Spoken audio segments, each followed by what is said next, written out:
దానిలో కల్తీ నెయ్యికి సంబంధించి పెను సంచలనమే రేగింది ఏపీలో. మనం చూసాం, మనం మాట్లాడాం, డిస్కస్ కూడా చేసాం. అయితే ఇప్పుడు ప్రస్తుతానికి దాని దర్యాప్తు ముగిసింది. ఓకే, అధికారులు చెప్పడం జరిగింది. దీనికి మీరు కొండను తవ్వి ఏలుకను పట్టినట్టు చందంగా కూడా ఈ వ్యవహారం అంతా కనిపిస్తుంది అంటూ ట్వీట్ చేశారు. మీ వర్షన్ ఏంటి? మీరు ఏం చెప్తారు? అంటే ఒక ప్రజల్లో ఆందోళన రేకెత్తించడానికి, లేక ప్రజల్ని అయోమయంలో పడేయడానికి ఈ కేసుని టేకప్ చేసింది ఏపీ గవర్నమెంట్. అసలు కల్తీ నెయ్యి జరిగితే ఎవరు బాధ్యులు అవుతారు?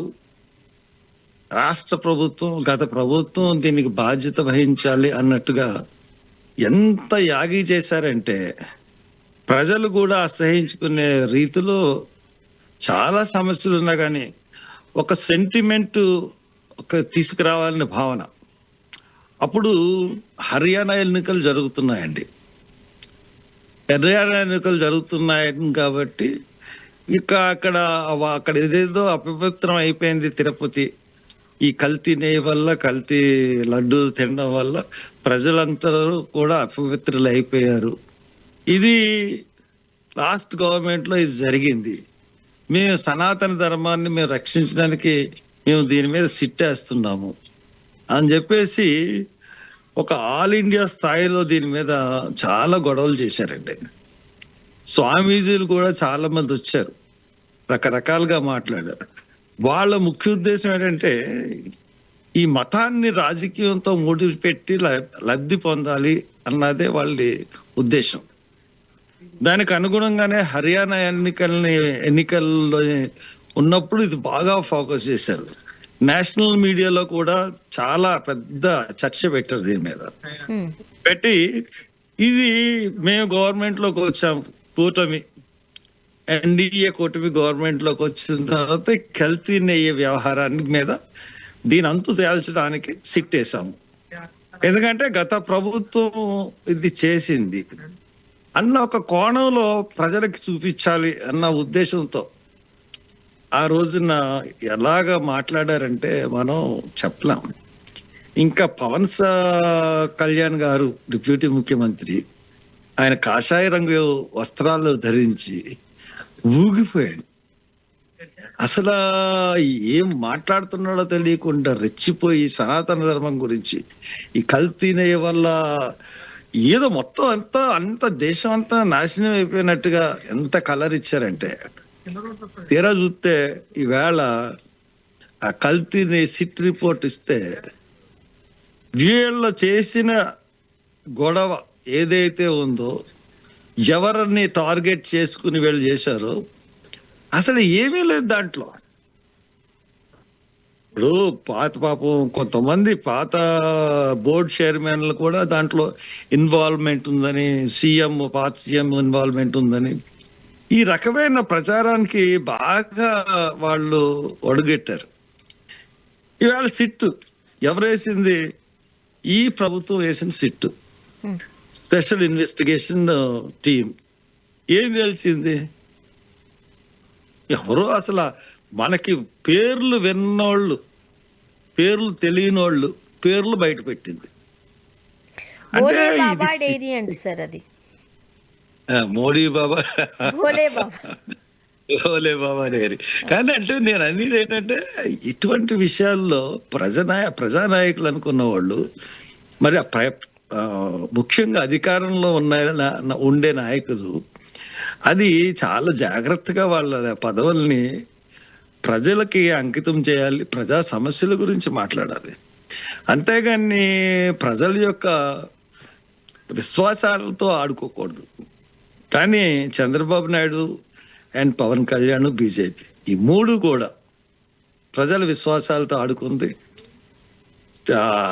లేనిది ఉన్నట్టుగా, ఉన్నది లేనట్టుగా చెప్పి పాత గవర్నమెంట్ కార్నర్ చేస్తూ, నేనేమి పాత గవర్నమెంట్ సపోర్ట్ కాదండో చెప్తున్నాను, మళ్ళీ నేనేమి సపోర్ట్ చేయను కానీ చెప్తున్నాను.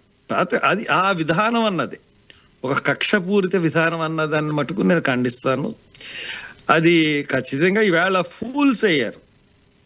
సిట్ ఇన్వెస్టిగేషన్ రిపోర్ట్స్ వచ్చిన తర్వాత ఎవరేసారండి సిట్టు? గవర్నమెంట్ వేసింది, చంద్రబాబు నాయుడు వేశాడు. మళ్ళీ సుప్రీంకోర్టు పర్యవేక్షణలో జరగాలన్నారు. ఏమైందండి? సుప్రీంకోర్టు పర్యవేక్షణలో జరిగింది, ఏమొచ్చింది రిపోర్టు?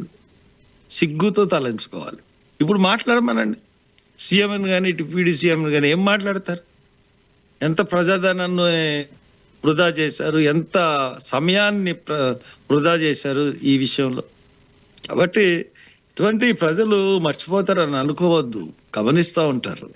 కాబట్టి ఇటువంటి పనులు మళ్ళీ చేయకండి పవన్ కళ్యాణ్ అండ్ చంద్రబాబు. అప్పుడు ఈ కల్తీ నెయ్యి సంబంధించిన వ్యవహారం వచ్చినప్పుడు కొంతమంది అధికారులు మాట్లాడుతూ చాలా రిస్ట్రిక్షన్స్ ఉంటాయి, దానికి ఎలా పడితే అలాగా ట్యాంకర్స్ రావడానికి వీల్లేదు, దాన్ని టెస్ట్ చేస్తారు, సో ఇవన్నీ చెప్పారు కదా. బట్ ఇప్పుడు మనం చూసినట్లయితే ఆ డైరీకి సంబంధించి అసలు ఆవులే లేవు, బయట నుంచి కూడా ఎక్కడ ఆవు పాలు కొన్నట్టు దాఖలాలు కూడా కనిపించట్లేదు అంటున్నారు. అసలు ఆవులను పెంచడం అంత ఈజీయా అండి? ఆవులను కానీ గేదెలను కానీ పెంచడం అంటే అంత ఈజీయా? ప్రతి ఒళ్ళు మనం సలహాలు చెప్పేస్తాం, గోశాలను నిర్మించండి, గోశాలలో పెట్టి గోశాల నుంచి ఆవు నెయ్యినే తీసుకొచ్చి ఇచ్చేయండి. ఎక్కడ సరిపోతుందండి? ఎక్కడ ఎన్ని గోవులు కొంటే తిరుపతి లడ్డు తయారవుతుంది? ఇది ఇప్పటి నుంచి కాదు కదా, ఎప్పటి నుంచో జరుగుతూ ఉన్నది. ఆఖరికి సిట్టు తేల్చిందేంటి? అసలు నెయ్యి అనే పదార్థమే లేదు, పామోలిన్ ఆయిల్ను ఇంకోటి ఏదో ఉందని చెప్పారు. అంటే ఇప్పుడు అభివృద్ధి అవలేదా లడ్డు? తిరుపతి దేవస్థానం యొక్క ప్రసాదం కల్తీ అంటే లడ్డు ఇంకా పవిత్రంగానే ఉందా? ప్రసాదం గురించి మాట్లాడుతున్నారు కానీ 6 మంది మరి భక్తులు తోపులాటలో ఆ రోజున చనిపోయారు. దాని గురించి కనీసం పోలీసు యాక్షన్ అన్నా ఉందా? పోలీస్ కంప్లైంట్ అన్నా ఉందా? దాని మీద ఎవరినన్నా ముఖ్యంగా దానికి కారకులు ఎవరండి? ఈవో ఎవరండి? ఆయన ఎవరో పేరు ఉంది, ఐఏఎస్ ఆఫీసరు. చైర్మన్ ఎవరండి? ఆయన పేరు నాయుడు, బిఏ నాయుడు ఏదో. వాళ్ళిద్దరూ కారకులు. ఒకళ్ళ మీద ఒకళ్ళు పెట్టుకుని అహంభావాలకు పోయి 6 మృతికి కారణమయ్యారు. దాని మీద సిట్ వేయాలి, దాని మీద పోలీస్ ఎంక్వైరీ జరగాలి. దాని మీద కూడా పోలీస్ ఎంక్వైరీ జరగలేదు, ఎవరిని అరెస్ట్ చేయలేదు, దేని చేయలేదు. ఎవరో చిన్న ఆఫీసర్లను సస్పెండ్ చేసి చేతులు దులిపేసుకున్నారు. దాని తర్వాత సింహాచలం దేవస్థానం గోడ కూలి 7 చనిపోతే దాని మీద కూడా పోలీస్ స్టేషన్లో కేసు నమోదు అవ్వలేదండి. దాని తర్వాత శ్రీకాకుళంలో అక్కడ ఒక 8 మంది చనిపోయారు, అక్కడ కూడా పోలీస్ కేసు లేదు, ఎవరిని అరెస్టు చేయలేదు, ఏమీ చేయలేదు. ఇటువంటి వాటి మీద సిట్ అయ్యండి. ఇంతమంది చనిపోతున్నారు, ఇంతమంది ప్రాణాలు తీసుకున్న పోలీసుల యొక్క నిర్లక్ష్యం, ఇంతమంది వస్తారు అని అనుకుని అంచనా లేకుండా వాళ్ళు ప్రవర్తించిన తీరు గురించి సిట్ అయ్యండి. అంతేగాని కల్తీ నెయ్యి జరిగింది, కల్తీ నెయ్యి వల్ల అపవిత్రం అయిపోయింది, ఎందుకు దీనివల్ల సిట్టు? అంటే మరి ఇప్పటికిచ్చి మీరు ఇచ్చే లడ్డూలో పూర్తిగా మీరు గుండెల మీద చేసుకుని చెప్పగల పరిస్థితులు ఉన్నాయా?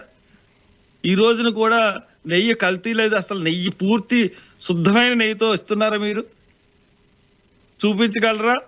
రుజువు చేయగలరా? ఈ రోజున మీరు లడ్డు ఇచ్చి లడ్డు కల్తీ నెయ్యితోనే తయారవుతుందన్న దానికి సాక్ష్యాధారాలు మీరు మీ టీవీలకు కానీ ఎవరికన్నా మీరు చూపించగలరా? నేను డైరెక్ట్గా చైర్మన్ అడుగుతున్నాను, టీటీడీ చైర్మన్. కల్తీ లేని నెయ్యి అంటే ఒక్క ప్యూర్ గీతోనే మీరు లడ్డూలు తయారు చేస్తున్నారని మాకు ఆధారాలతో మీకు సమర్పించగలరు ఈ రోజున?